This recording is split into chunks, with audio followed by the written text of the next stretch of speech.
Hello दोस्तों, आज का हमारा टॉपिक है यूपी बोर्ड सॉल्यूशन क्लास 12 साहित्यिक हिंदी का विविध निबंध। तो दोस्तों, आज का हमारा टॉपिक है व्यायाम और योगासन का महत्व पर निबंध। तो दोस्तों, आज की वीडियो में हम इस टॉपिक पर निबंध लिखेंगे। तो देखिए, इसका संकेत बिंदु क्या क्या है।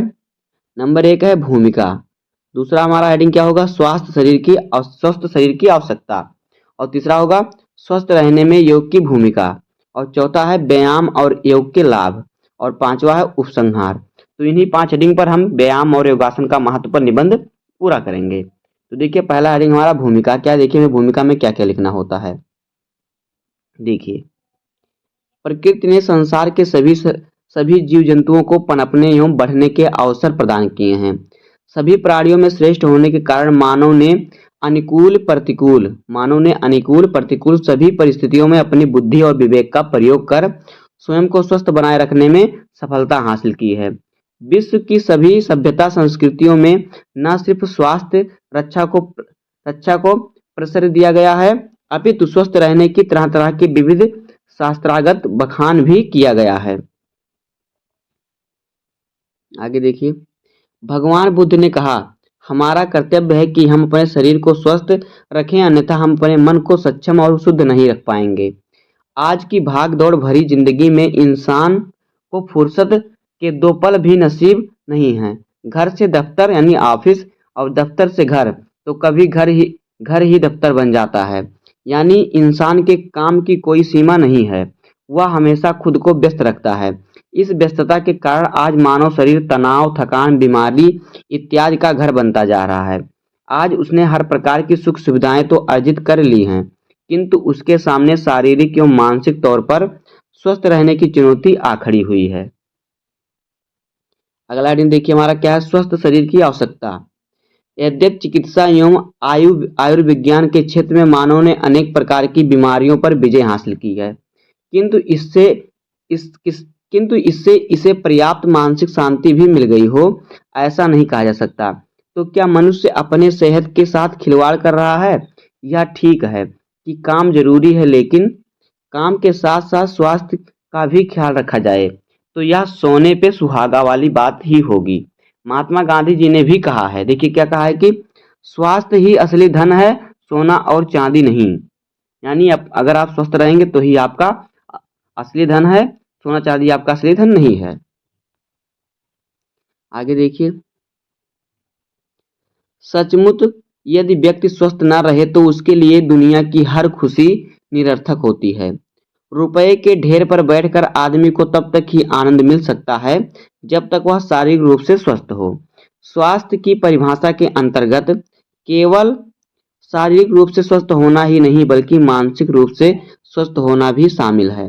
व्यक्ति शारीरिक रूप से स्वस्थ हो किंतु मानसिक परेशानियों से जुड़ रहा हो या जूझ रहा हो तो उसे भी स्वस्थ नहीं कहा जा सकता। उसी व्यक्ति को स्वस्थ कहा जा सकता है जो शारीरिक एवं मानसिक दोनों रूप से स्वस्थ हो। साइरस ने ठीक ही कहा है कि अच्छा स्वास्थ्य एवं अच्छी समझ जीवन के 2 सर्वोच्च वरदान हैं। अब देखिए, अगला हेडिंग हमारा क्या है, स्वस्थ रहने में योग की भूमिका। योग प्राचीन समय से ही भारतीय संस्कृति का अंग रहा है। हमारे पूर्वजों ने बहुत समय पहले से ही इसका आविष्कार कर लिया था और इसके महत्व को पहचान लिया था। इसलिए योग पद सदियों बाद भी जीवित है। योग प्रत्येक दृष्टिकोण से लाभदायक है। योग करने 3 व्यक्ति का शरीर सुसंगठित और सुडौल बनता है योग करने से। अब देखिए आगे, योग करने से वह क्रियाशील बना रहता है। योग से न केवल तन की थकान दूर होती है बल्कि मन की थकान भी दूर हो जाती है। योग करने वाला व्यक्ति अपने अंग प्रत्यंग में एक नए उत्साह एवं स्फूर्ति का अनुभव करता है। योग करने से शरीर के प्रत्येक अंग में रक्त का संचार सुचारू रूप से होता रहता है तथा शरीर रोगमुक्त रहता है। योग से पाचन तंत्र भी ठीक रहता है। ध्यान रहे कि पाचन तंत्र के अनियमित होने पर ही अधिकांश बीमारियां जन्म लेती हैं। जब आपका पाचन तंत्र सही रहेगा तो आपको ज़्यादातर बीमारियों से छुटकारा मिला रहेगा। आगे देखिए, यह आश्चर्यजनक तथ्य है परंतु उतना ही सत्य भी है कि अनियमित रूप से योग करने से शरीर स्वस्थ तो रहता ही है, साथ ही यदि कोई रोग हो तो रोग के द्वारा उसका उपचार भी किया जा सकता है। कुछ रोगों में तो दवा से अधिक लाभ योग करने से होता है। इसलिए कहा गया है, देखिए क्या कहा गया है कि आसनम विजितनम एनल जितम तेन जागृत्यम अनेन विधिनायुतः प्राणायाम सदा कुरु। अर्थात जिसने आसन को जीत लिया है उसने तीनों लोकों को जीत लिया। इसलिए विधि विधान से प्राणायाम और योग का अभ्यास करना चाहिए। अब देखिए अगला हेडिंग हमारा क्या है, व्यायाम और योग के लाभ। तो देखिए मानसिक एवं शारीरिक स्वास्थ्य को ध्यान में रखकर ही योग का विकास किया गया था। यह हमारे शारीरिक एवं मानसिक स्वास्थ्य के लिए लाभकारी है। इसका उद्देश्य शरीर, मन एवं आत्मा के बीच संतुलन अर्थात योग स्थापित करना होता है। यह मन को शांत एवं स्थिर रखता है, तनाव को दूर कर सोचने की क्षमता, आत्मविश्वास एवं एकाग्रता बढ़ाता है।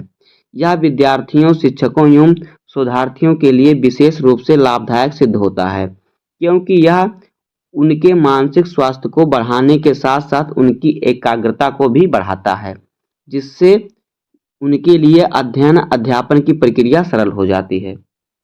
आगे देखिए, यह शरीर के जोड़ों एवं मांसपेशियों में लचीलापन लाता है, मांसपेशियों को मजबूत बनाता है, शारीरिक विकृतियों को काफी हद तक ठीक करता है, शरीर में रक्त के प्रवाह को सुचारू करता है तथा पाचन तंत्र को मजबूत बनाता है। इन सबसे अतिरिक्त यह शरीर की रोग प्रतिरोधक शक्तियों को बढ़ाता है। कई प्रकार की बीमारियां तथा अनिद्रा, तनाव, थकान, उच्च रक्तचाप, चिंता इत्यादि को दूर करता है तथा शरीर को अधिक ऊर्जावान बनाता है। हमारे शास्त्र में कहा गया है, व्यायामन पुष्टम गत्राणि, अर्थात कि व्यायाम से शरीर क्या होता है, मजबूत होता है। आगे देखिए, व्यायाम से होने वाले मानसिक स्वास्थ्य के लाभ पर गौर करें तो पता चलता है कि यह मन को शांत एवं स्थिर रखता है, तनाव को दूर कर सोचने की क्षमता, आत्मविश्वास, एकाग्रता को बढ़ाता है। विद्यार्थियों, शिक्षकों एवं शोधार्थियों के लिए व्यायाम विशेष रूप से लाभदायक है, क्योंकि यह उनके मानसिक स्वास्थ्य को बढ़ाने के साथ साथ उनकी एकाग्रता को भी बढ़ाता है, जिससे उनके लिए अध्ययन अध्यापन की प्रक्रिया सरल हो जाती है।